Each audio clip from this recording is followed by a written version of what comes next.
In February 2020, Inulugang Taktak reopened, together with unique recreational installations for wall climbing, hanging bridges, and a spider web platform. And don't forget, before you leave, ang pasalubong. Sikat sa lugar ang suman at mangga.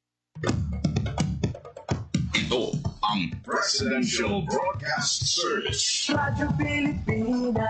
Radyo Publiko ng Bagong Pilipinas para sa Bagong Pilipino. Naghahatid ng mahahalagang balita at impormasyon na guugnay ng pamahalaan sa sambayanan. Tulay sa himpapawi ng serbisyo publiko. Radyo Pilipinas. Radyo Publiko. Ang boses ng Pangulo sa Iloilo. Radyo Pilipinas. 585 AM. Oras sa Radyo Pilipinas, alas 8:34 sa aga.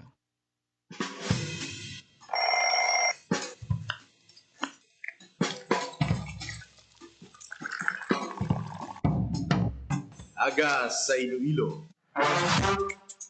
Masako. Magahod. Kag iban yabahin sang rehiyon. Mga ginahuluhang balan. Kag mga trending topic sa social media. Ululupod naton at tubangon ang maayo nga aga. Magpamati na sa Iloilo Morning. Diri sa 585 kHz sa AM band sa inyong mga radyo. Radyo Pilipinas Iloilo, the only government radio station in Western Visayas.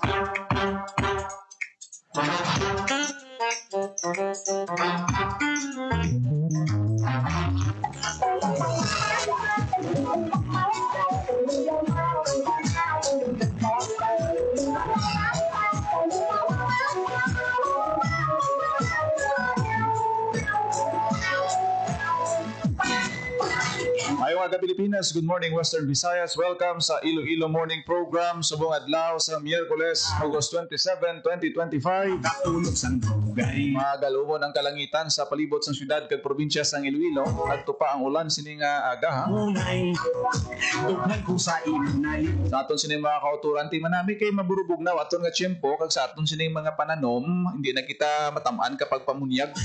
Gitungod nga may pagtupa sang ulan kita nga na-experiensyan sa aton sini nga mga mangungumati pabor gid ini sa ila sini nga mga pananom. Ang dughan ko inday. Mayara sing klase, mayara sing opisina sa palibot sang syudad sang Iloilo, amat-amat man nga nagasako ang aton sini nga mga dalanon. Hindi kami mga transaksyon kamo, di kawi ang heavy traffic. Ang aton sini nga peak hours, hindi kamo magsabay sa kasakuon sa aton sini nga mga kauturan ba sa mga estudyante, empleyado amo gina ang sitwasyon. Halimbawa, 6 a.m., 7 a.m. to 8 a.m. Kaya aton nga mga karsada, ara gina sa moderate to heavy traffic ang aton sini nga mabadyagan. Tikon turo timprano ka pa, mas mayo kay pabor sa imo sini nga transaksyon kag hindi ikaw malawigan sa aton sini nga mga traffic areas sa sudad sang Iloilo. Kung diri ka sa Calle Real daan ta mo di sa mga ginakaiob lang nga porsyon sang karsada, mahulaan kagid kung maurok adlawan ikaw. Sa aton talalupang doon nga mga balita, ang Police Regional Office 6 kilala gid sa naghatag sang pagsuporta sa bag-o nga liderato sa aton siniya nga Philippine National Police matapos kahapon ang daw makapuluhag nga balita kasunod sang pag-anunsyo Ako sa imo nalipay. nga ginsibak sa pwesto ang former PNP chief naton nga si General Nicolas Torre. Lagi ni siya ang ginbuslan ni Police Lieutenant General Jose Melencio Nartatis Jr.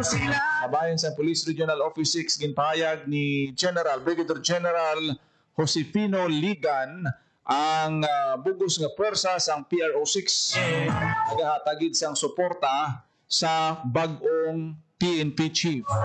Naging kilala man ang kontribusyon ni outgoing PNP Chief General Torre sa kaayuhan sang organisasyon, especially pagsiling kita nga si General